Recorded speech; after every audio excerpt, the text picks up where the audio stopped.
Tara Olson Kane from Your Properties. I'm out here today looking at a river access home, thinking about doing a renovation. Tara, what do you love?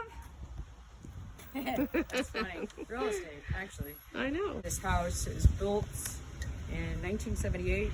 Approximate living area is about 1,000 square feet, but it's direct access and completely needs to be renovated. Love the old wood door. Right. Popcorn ceiling.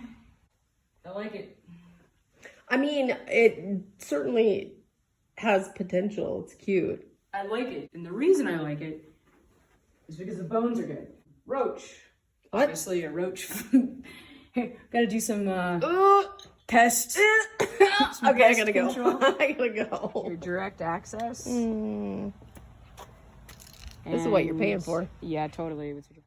Please reach out to me for a free copy of my book, How to Increase the Value of Your Home by Doing Repairs. Remodeling can be pretty expensive, but with the right choices, you will make a great profit.